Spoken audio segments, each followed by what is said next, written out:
안녕하세요. 에베소서 성경 공부 시작하겠습니다. 오늘은 4장 25절부터 함께 공부하겠습니다. 성경 공부하면서 여러분 성경을 바르게 해석하고 적용하는 실력을 길러가야 됩니다. 그래야 여러분이 바른 설교와 바른 성경 공부를 분별해낼 수 있는 힘이 생깁니다. 이단들이 성경 공부를 한다고 하면서 교회 다니는 많은 성도들을 유혹해서 데려가고 있잖아요.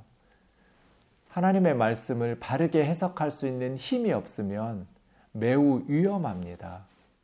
초보 운전이 차를 끌고 거리에 나가면 위험하잖아요. 하나님의 말씀인 성경을 바르게 해석하고 적용할 수 있는 실력이 없으면 위험해지거든요. 설교를 들어도 어느 목사님의 설교가 바른 설교인지 분별력이 없잖아요. 성경을 바르게 해석해서 바르게 적용하는 설교가 좋은 설교예요. 감동을 주는 설교가 좋은 설교 아니에요.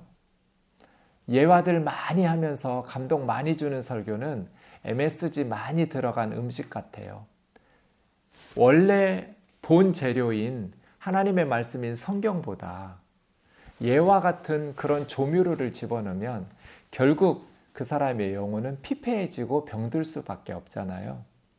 하나님의 말씀인 성경 본문을 바르게 해석하고 그 말씀 본문을 통해서 감동을 받고 은혜를 받아야지, 성경은 대충 이야기하면서 세상의 감동적인 이야기들로 가득 채워지는 설교는 그건 하나님의 말씀이라고 보기는 어려워요. 감동적인 얘기는 세상에 널려 있어요. 그게 하나님의 뜻과 하나님의 말씀은 아니에요. 우리가 설교를 듣고 성경 공부하는 이유는 하나님의 뜻, 하나님의 진리의 말씀을 알기 위해서잖아요. 그러려면 여러분에게 하나님의 말씀인 성경을 바르게 해석하고 적용할 수 있는 힘이 길러져야 돼요. 전쟁터에 나가는 군인들에게 총 쥐어준다고 해서 바로 전쟁에서 바르게 전투하면서 승리할 수는 없잖아요. 평소에 훈련이 되어 있어야, 고된 훈련을 통해서 무기를 잘 다룰 줄 알아야 전쟁이 났을 때 승리할 수 있는 것처럼 신앙생활도 똑같아요. 평소에 여러분이 하나님의 말씀인 성경을 바르게 해석하고 적용할 수 있는 실력이 힘든 과정이에요. 그래서 단단한 음식, 매운 음식 이런 거 씹어 먹는 수고를 해야 돼요. 하지만 이런 성경 공부로 또 여러분 개인적으로 수고하고 노력하면서 힘을 길러내면 이단들의 거짓 교훈에 흔들리지 않을 수 있어요. 그리고 죽을 때까지 정말 풍성한 영적인 삶을 누릴 수 있도록 도와줄 거예요. 오늘도 에베소서 성경 공부 여러분 스스로 먼저 해보시고 또 저랑 같이 공부해 보시고, 이해되지 않는 단어들 밑줄 쳐놓고 국어사전도 찾아보고 주석이나 인터넷을 검색하거나, 그런데 사실은 그런 검색들을 해보면 그것도 마찬가지인데요. 여러분이 어떤 내용이 옳은 것인지 분별력이 있어야 돼요. 처음에는 안 생기겠죠. 그런데 꾸준히 하다 보면 분별력이 생겨요. 제가 신대원 다닐 때 매주 월요일에 학교가 수업이 없는 날이어서 사당동의 총신대학교 밑에 솔로몬이라는 출판사가 있었어요. 서점. 그 솔로몬 서점에 매주 갔어요. 가서 책을 보았어요. 돈이 없으니까 전도사 시절에 책을 많이 보면서 또 책을 많이 사기도 하고요. 근데 지금 생각해 보면 아까운 책들 너무 많아요. 돈이 아까운 책들. 근데 그때는 그 책이 좋은 줄 알고 분별력이 없으니까요. 그런데 꾸준히 공부하다 보니까 이제는 분별력이 생겼잖아요. 어떤 책이 좋은 책인지, 어떤 내용이 좋은 내용인지, 어떤 내용이 잘못되었는지, 왜 잘못되었는지 분별할 수 있는 힘이 생겼어요. 처음부터 생기지는 않죠. 시행착오가 있겠죠. 그러나 포기하지 않고 꾸준히 실력을 길러간다면 저와 여러분이 하나님의 말씀인 성경을 깊이 있게 풍성하게 해석하고 적용하면서 신앙생활을 할 수 있을 것 같아요. 이게 너무너무 필요해요. 그래야만 가정에서, 교회에서, 사회에서 예수님의 제자답게 살아갈 수 있을 테니까요. 성경은 공부하는 거예요. 읽기도 하고 앉아서 듣기도 하지만 무엇보다도 능동적으로 내가 공부하는 것. 그래서 실력을 길러가야 되고 깨달아야 되고 실천해야 되는 하나님의 말씀이라는 것을 기억해 주세요.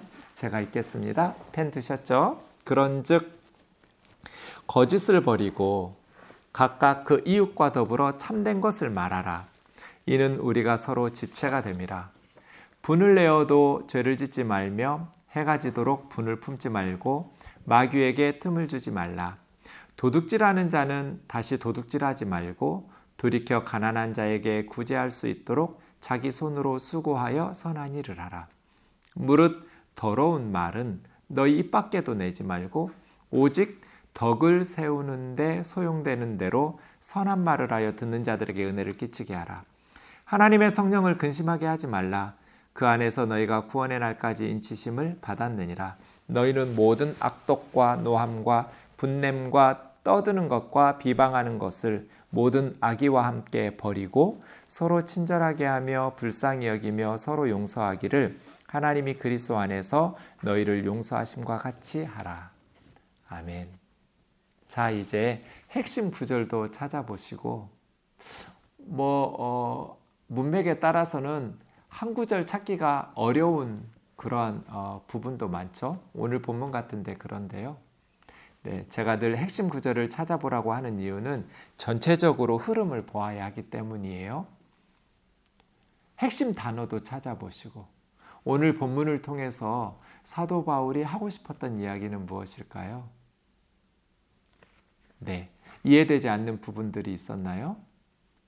이 뜻인가 저 뜻인가 애매한 부분이 있었나요? 그런 부분들 먼저 여러분 스스로 찾아보면서 그리고 난 후에 이게 해석이죠. 적용.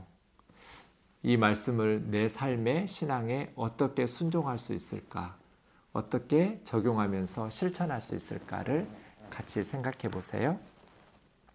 자, 25절부터 보겠습니다. 지난 시간 저는 바른 신앙생활은 가위가 두 날이 있어야 자를 수 있는 것처럼 두 가지로 이루어진다. 버리는 것과 입는 것. 버리기만 하는 것으로 되지 않아요. 입는 것만 가지고 안 돼요. 더러운 것을 그대로 두면서 새로운 예수 그리스도 안에서 새로운 것들을 덧입으면 어떻게 되겠어요? 안 맞겠죠. 또 벗긴 벗었는데 예수 그리스도 안에서 우리가 주님의 교훈을 받은 대로 살아가는 덧입는 게 안 되면 어떻게 했어요? 그것도 안 되겠죠. 그래서 끊임없이 우리 삶은 숨 쉬듯이 이산화탄소는 내보내고 버리고 산소는 들이마시고 들심과 내심이 반복되고 있죠. 회개하여 버리고 또 성령 안에서 덧입어서 실천하는. 네, 계속 이어지는 말씀도 그렇습니다. 25절 그런즉 거짓을 버리고 거짓을 버리라는 게 뒷부분에 보면 참된 것을 말하라는 것 보니까 거짓말 같아요. 물론 다른 거짓에 대해서도 버려야겠지만 1차적으로는 언어에 대한 이야기 같아요. 이 거짓말을 버리고 네, 버려야 돼요. 거짓말을 슬금슬금 하면서도 좋은 그리스도인이라고 칭찬받을 수도 있어요. 세상 사람들은 모르니까. 그리고 살다 보면 때로는 거짓말이 더 유익할 때도 있으니까. 그런데 하나님께서도 그렇게 판단하실까요? 거짓을 버려라. 사람들은 속일 수 있지만 하나님은 속일 수 없잖아요. 거짓말하지 마라. 이 말에 대해서 29절에 한 번 더 나오는데요. 더러운 말은 입 밖에도 내지 말라. 이 더럽다고 말하는 단어 사프로스인데요. 사프로스, 더럽다고 번역한 이 말은 썩었다예요. 썩은 말은 입 밖에도 내지 마라. 거짓말, 썩은 거죠. 부패하고 쓸모없는 말이에요. 네, 거짓말 뿐이겠어요? 우리가 버려야 될, 입 밖에도 내지 말아야 될 것들, 썩은 말들, 음담패설. 예수님을 믿는데 왜 그렇게 더러운 말들을 사용하는지 모르겠어요. 다른 사람을 시기하고 저주하고 비난하고 욕하고 다 사프로스, 썩은 말들이죠. 거짓, 무엇보다도 썩은 말이죠. 거짓말 버려라. 습관적으로 거짓말하는 것을 버려라. 그리고 이웃과 더불어 참된 것을 말하라. 이는 우리가 서로 지체가 됨이라. 버리는 것만으로는 안 된다고 그랬죠. 네, 침묵은 중요한 거예요. 침묵은 금이죠. 그런데 침묵이 중요하지만 침묵만 하면 안 돼요.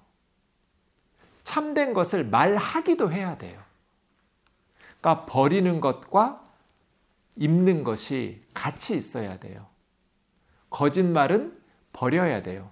그러면 입 닫고 침묵하면서 살아야 되는가? 아니요. 참된 것을 말해야 돼요. 서로 지체가 됨이라. 이 말 이야기하면서 우리가 서로 지체됐다는 얘기는 왜 이야기할까요? 한 몸이라는 거잖아요. 교회는 더 말할 것도 없죠. 그동안 교회는 그리스도의 몸, 하나의 몸. 서로 다르지만 손, 발, 눈, 코, 입 각각 제 기능을 발휘하고 있는 지체들이죠. 그러니까 다른 지체들을 향한 격려와 관심이 필요한 거잖아요. 무관심하게 팔이 하는 일을 다리가 신경을 안 써요. 또 눈이 하는 일을 코가 신경을 안 써요. 그럼 어떻게 제 기능을 발휘하는 한 몸이 되겠어요? 무관심하다면. 우리가 서로 지체가 되었다. 그래서 무관심하고 침묵하는 것만이 아니라 참된 것을 말해야죠. 이제 나중에 보면 덕을 세우는 말, 건덕 이야기 하거든요. 우리가 서로 지체라면 거짓말은 버리고 썩은 말, 더러운 말은 버리고 참된 말로서 다른 지체들에게 격려하고 위로하고 용기를 주는 타인의 유익과 행복을 위한 참된 말들을 적극적으로 해야 된다는 거예요. 거짓말을 안 하는 것만으로는 충분하지 않아요. 참된 말을 하기도 해야 돼요. 그렇죠? 네, 그게 25절이네요. 여러분, 저는 제발 이 말씀을 명심했으면 좋겠어요. 잔소리라고 듣지 말고 소홀히 흘려버리지 말고 경청하면서 정말 가슴 깊이 깨닫고 받아들였으면 좋겠어요.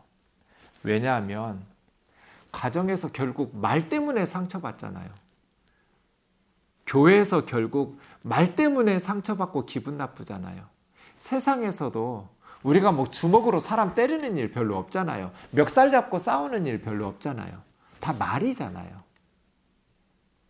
말 때문에 사람을 죽이기도 하고 아이들을 망치기도 하고 사람을 살리기도 하잖아요. 그래서 성경은 정말 혀에 대해서, 말에 대해서, 언어에 대해서 바울이 지금 평생의 사역을 마무리 지으면서 로마 감옥에서 자신 이방인의 사도로서의 사역을 통해서 이루신 하나님의 구원 경륜을 묵상하면서 성도들에게 참된 신앙생활에 대해서 권면하고 있는데 말을 계속 이야기하고 있잖아요. 언어를. 그런데 우리가 이 말씀들을 너무나 소홀히 여기는 것 같아요. 다른 사람 때리면 혹은 운전할 때 다른 차를 받으면 경제적인 손실이 크기 때문에 조심해서 운전하려고 할 것 같아요. 다른 사람에게 폭력을 가하지 않으려고 참는 것 같아요. 그런데 혀는 절제를 잘 안 하는 것 같아요. 습관대로 사는 거죠. 벗어버리지를 못해요. 제가 언젠가 우리 아들에게 그런 말을 한 적이 있어요. 아이가 어릴 때. 아빠는 어려서부터 겁이 많고 머리가 좋아서 거짓말을 잘했다. 그게 이제 아빠에게 몸에 달라붙은 습관이 붙어서 섹스피어의 소설에 나오듯이 만일 내 아빠 속에서 거짓말을 떼어내려면 거짓말이 아빠의 골수와 뇌 속에 너무나 강하게 밀착되어 한 몸이 돼버렸기 때문에 골수가 다 빠져나가서 내가 죽을 것 같다. 그만큼 아빠는 거짓말이 내 삶의 습관이 되어서 목사로서 이 거짓말을 고치는 게 너무나 힘들었다. 그리고 지금도 힘들다. 너는 어려서부터 절대로 거짓말하지 마라. 정직을 생명처럼 여겨라. 내가 비난받을 것은 축소시키고 내가 칭찬받을 것은 과장하면서 슬금슬금 거짓말하는 것들이 내 몸에 붙어 있어서 너무나 힘들고 어려웠다. 너는 아빠처럼 살지 마라. 명심하고 또 명심해라. 정직을 생명처럼 여겨라. 그런 말을 자주 했었는데요. 여러분은 어떻게 사시는지 모르겠어요. 거짓말을 버리라. 이거 습관적으로 달라붙은 거잖아요. 하루 이틀 생긴 거 아니잖아요. 습관성 거짓말을, 썩은 말, 습관성, 이거 언어적 습관이 내 몸에 달라붙은 말들이잖아요. 그것을 뜯어 고치려면 정말 정신을 바짝 차려야 돼요. 그러려면 깨달아야 돼요. 아, 벗어야겠다. 더 이상 이렇게 살지 말아야겠다. 그리고 참된 것을 말해야겠다. 습관적으로 다른 사람들 깎아내리고 그러면서 낄낄거리고 웃고 비난하고 시기하고 질투하는 말들을 은근히 쏟아내면서 너무나 이게 익숙해져 버려가지고 참된 것을 말할 줄 모르게 되는 삶이 몸에 달라붙어버린 우리들, 어떻게 해야 될까요? 설교를 그렇게 잘하는데, 기도를 그렇게 열심히 하는데 이미 습관적으로 달라붙은 거짓말, 습관적으로 달라붙은 다른 사람을 세우는 건덕, 덕을 세우는 참된 말을 할 줄을 모르고 살아간다면 정말 실망스럽잖아요. 그래서 명심해라. 정말 하나님의 백성들에게 어울리지 않는 것이 말이다. 잠언에 보면 지혜로운 사람은 영광을 기업으로 얻지만 어리석은 사람의 미련한 자의 영달은 수치가 된다는 말씀이 있잖아요. 어리석은 사람, 미련한 사람이 영달이라는 건 높은 지위에 올랐다는 거잖아요. 미련한 사람이 지금 시장 선출하고 이런 과정에 있는데요. 그런 높은 지위에 오르거나 대통령이 되거나 아니면 재벌에 아니면 어떤 공동체에 높은 지위에 올라간다면 수치가 되느니라. 평소에는 모르죠. 그런데 높은 자리에 올라가서 사람들의 많은 관심을 받다 보니까 그의 허물이 다 드러나잖아요. 작은 허물도 이제 언론의 이슈가 되잖아요. 지혜로운 사람은 영광을 기업으로 물려줄 만큼 파도 미담이에요. 지혜롭다는 게 뭐예요? 정직하고 겸손하고 하나님 말씀에 순종하면서 그렇게 평소의 삶이 그러한 거잖아요. 미련한 사람은 뭐예요? 교만하고 천박하고 다른 사람 무시하고 시기하고 질투하고 자신의 눈앞의 이익을 위해서 다른 사람 가슴 아프게 하고 이기적으로 살아가고 평소에는 모르다가 그 미련한 사람의 영달, 높은 지위에 오르거나 남들보다 돋보이는 자리에 가게 되면 그가 수치스럽게 그의 허물이 다 드러날 거잖아요. 저는 그리스도인들이 어려서부터 정말 25절 말씀을 명심해야 된다. 습관 고치는 건 힘드니까 3살 버릇은 80까지 가니까 무엇보다도 우리가 그리스도인답게 변화돼야 될 부분이 25절이에요. 습관적으로 우리의 삶에 달라붙어 있는 거짓말하는 것, 슬금슬금 거짓말함으로써 위기를 벗어나려고 하는 것, 다른 사람을 깎아내리는 것, 음담패설하는 것, 다른 사람을 무시하고 함부로 말하는 것, 이기적이고 교만하게 말하는 것 벗어버려야 되는데 이거 벗어버리는 것이 정말 내 골수와 뼈가 다 빠져나갈 것 같아서 힘들고 어려울 수 있을 것 같아요. 하지만 이것부터 해야 될 것 같아요. 성령의 도우심을 힘입어서 하나님 앞에 정말 가슴 아파하고 언어를 바꿔간다면 너무너무 훌륭한 그리스도인이 될 것 같아요. 참된 것을 말하라. 여러분 어떻게 사시는지 모르겠어요? 저는 참 이거 힘들더라고요. 때로는 정말 입을 재봉틀로 꿰매고 싶어요. 뱉어놓고 나면 다시 주워 담을 수 없잖아요. 후회스러워서. 그런데 목사니까 또 말을 안 할 수도 없잖아요. 침묵하면서 아예 그냥 말을 안 하고 살고 싶은데 계속 말하는 사람이다 보니 참 두려워요. 참 허물이 많고 후회되는 말들을 많이 하거든요. 여러분 어떤지 모르겠어요. 성령님께서 도우시기를.